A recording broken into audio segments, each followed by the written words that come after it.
जय श्री राम। सबसे पहले गुरु जी को मेरा चरण स्पर्श। इस गुप्त नवरात्रि में हमने गुरु जी के सानिध्य में रहकर हनुमान जी महाराज की जंजीरा की साधना की है, जिसमें हमें विभिन्न प्रकार के अनुभव प्राप्त हुए हैं, जो इस प्रकार से हैं। साधना के पहले दिन ही हमें आज्ञा चक्र पे खिंचाव होना चालू हो गया और ऐसा लगने लगा जैसे मानो मेरे आसपास कोई हो। और जाप के समय नाद की आवाज़ आना चालू हो गया। साधना के दूसरे दिन शरीर में वाइब्रेशन होना चालू हो गया और मंदिर की घंटों की आवाज़ें आने लगी और साथ ही साथ जय श्री राम की आवाज़ें भी सुनाई देने लगी। साधना के तीसरे दिन जो वाइब्रेशन पूजा के समय होता था और राम नाम की आवाज़ें पूजा के समय सुनाई देती थी, अब ऐसा हो गया कि वो सोने के बाद भी जय श्री राम की आवाज़ आने लगी। साथ ही साथ पूरी बॉडी में वाइब्रेशन रहना भी चालू हो गया और मेरे आसपास किसी की मौजूदगी का महसूस होने लगा और ऐसा लगा जैसे कोई आ रहा है जा रहा हो। साधना के चौथे दिन और सोते ही वक्त मुझे हनुमान जी महाराज के आसपास होने का अनुभव हुआ। ऐसा लगा कि साक्षात वो मेरे आसपास है। तभी अचानक से एक बहुत ही तेज एक गोल्डन सी रोशनी, गोल्डन सा प्रकाश मेरे आसपास दिखाई देने लगा। कुछ समय तक मेरे आसपास रहा। वो रोशनी कहाँ से आया, कैसे, क्या, वो पता नहीं, क्योंकि रूम में अंधेरा था और साथ ही साथ मुझे जय श्री राम की आवाज़ें आ रही थी। मैंने उन्हें प्रणाम किया, जय श्री राम बोला। फिर कुछ समय के बाद वो नॉर्मल हो गया और साथ ही साथ मुझे स्वप्न में हनुमान जी महाराज के दर्शन भी हुए।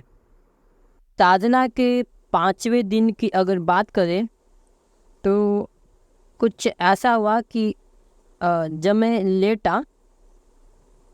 हल्की नींद में था, तब मुझे ऐसा लगा कि मैं जहाँ पूजा करता हूँ वहाँ बैठ के पूजा कर रहा हूँ और अचानक से बाहर कुछ लोग आए हों और उन्होंने कहा कि कृपया हमें भी इस रूम में रहने के लिए जगह दीजिए, हमें भी कुछ दिन रहने दीजिए।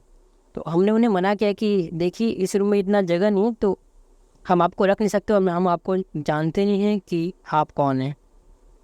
तो उन्होंने मुझसे आग्रह किया कि कृपया हमें रहने दीजिए और ज़्यादा नहीं तो कुछ दिन ही रहने दीजिए, हम कहीं भी रह लेंगे। और उन्होंने कहा कि ज़्यादा नहीं तो कम से कम 4 दिन हमें रहने दीजिए। तो हुआ ये कि उसमें से एक जो आदमी था वो आके जहाँ हम पूजा करते वहीं मेरे पास बैठ गया। तब तक मेरी आंखें खुल गई, मैं उठ के बैठ गया। तो मैं आगे पीछे देखा, वहाँ कोई कुछ नहीं था। और मैंने एक चीज़ नोटिस किया कि जैसे उन्होंने आखिरी में कहा था कि मुझे 4 दिन के लिए बस रहने दीजिए, तो गुप्त नवरात्रि भी 4 दिन बाकी था, 4 दिन बचा था। तो ऐसा कुछ मेरा अनुभव था। साधना के छठे दिन की बात करें तो पूजा में बैठते ही ऐसा लगता है कि जैसे कोई मेरे पास बैठा हो और साथ ही साथ बैठ के राम नाम का जाप कर रहे हो। साथ ही साथ किसी के आने की जाने की आवाज़ें आ रही हो, पैरों की चलने की आहट आ रही हो। उसी दिन मेरे साथ कुछ ऐसा हुआ। ये लगभग शाम का 7-8 बजे की बात है। ज़्यादा कुछ दिखाई नहीं दे रहा था, अंधेरा था। तो मैं कहीं से घर की ओर आ रहा था और तभी अचानक से मेरे किसी मित्र का फ़ोन आता है। तो हम नॉर्मली क्या करते हैं कि फ़ोन उठा के पहले जय श्री राम बोलते हैं। तो वैसे ही हमने फ़ोन उठाया और जय श्री राम बोला। तो वैसे ही अचानक से पता नहीं कैसे हमारी फ़ोन का फ्लैश लाइट ऑन हो गया। हमें नहीं पता गलती से ऑन हो गया। तब तक हमने ध्यान दिया कि जस्ट हमारे पैरों के नीचे एक सांप है, जो लाइट चालू होने के बाद हमें दिखा। अगर लाइट ऑन नहीं हुआ होता तो शायद मैंने उसके ऊपर पैर रख दिया होता और शायद वो मुझे काट लिया होता। तो ये भी मेरा एक अनुभव था कि कैसे जय श्री राम बोलते ही अपने आप लाइट का चालू होना और सांप दिखना और उससे बच जाना। तो मैं इसे हनुमान जी महाराज की कृपा ही बोलूँगा और राम नाम की शक्ति ही बोलूँगा। साधना के 7वें दिन मुझे पूजा और ध्यान में बंदर दिखाई देने लगे। साथ ही साथ हनुमान जी महाराज के अनेक मूर्ति और मंदिर भी दिखाई देने लगे और मुझे ऐसा लगने लगा जैसे साक्षात हनुमान जी महाराज मेरे हर वक्त आसपास ही हो।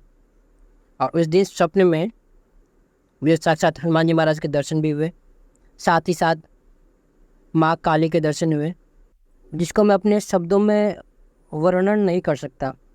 के 8वें दिन मुझे सोते ही मेरे शरीर में वाइब्रेशन होना चालू हो गया, सर से पाँव तक। और मुझे उस समय एक अलग ही बल, एक अलग ही जोश का अनुभव हुआ। मुझे नहीं पता, मैं अपने आप ही जय श्री राम का जाप के साथ साथ जय श्री राम का नारा लगाने लगा। तो मुझे अपने इष्ट हनुमान जी महाराज, माँ दुर्गे, माँ काली, अपने गुरुदेव पे इतना भरोसा है कि उनके होते हुए इस पूरे ब्रह्मांड की कोई भी शक्ति मुझे नुकसान नहीं पहुंचा सकती। ये मेरा विश्वास है। साधना के आखिरी 9वें दिन का अनुभव कुछ ऐसा था कि मानो सोच के ही रोंगटे खड़े हो जाते हैं।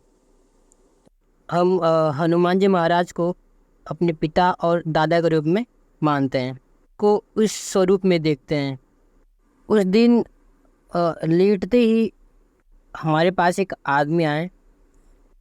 उनके मुख पर प्रचंड तेज था। उनके आते ही मेरे शरीर में वाइब्रेशन बढ़ गया था, साथ ही साथ मेरे पूरे शरीर में रोंगटे खड़े हो गए थे। और वो मेरे पास आके बोले जय श्री राम। और उनको देखते ही पता नहीं क्यों मुझे, मेरी आंखों में आंसू आ गए, मैं बहुत इमोशनल हो गया। मैंने भी जय श्री राम बोला। उनके मुख पे एक अलग ही चमक थी, कुछ ऐसा था जिसको शब्दों में बयान नहीं कर सकते। वो हमें देखकर बस मुस्कुरा रहे थे। मुझे साक्षात हनुमान जी महाराज का अनुभव हो रहा था। हनुमान जी महाराज मेरे सामने खड़े हैं। पर वो जैसे ही जाने को हुए, हमने उनसे प्रार्थना की कि हमें छोड़कर मत जाइए। तो उन्होंने अपना हाथ मेरे सिर पर रखा और कहा चिंता मत करो, मैं तुम्हारे साथ हूँ, हर वक्त तुम्हारे साथ रहूँगा और जब भी मुझे याद करोगे मैं ज़रूर आऊँगा। और वो जय श्री राम बोल के चले गए। तब तक मैं उठ के बैठ के देखा तो मेरे आसपास कोई नहीं था और मेरी आंखों में आंसू था। तो जिसे हम यही चाहते हैं कि अपनी कृपा दृष्टि इसी प्रकार से हमारे ऊपर बनाए रखें और ऐसे ही हमारा मार्गदर्शन करते रहें। आखिरी में यही कहूँगा, गुरु जी को मेरा दंडवत प्रणाम और जय श्री राम।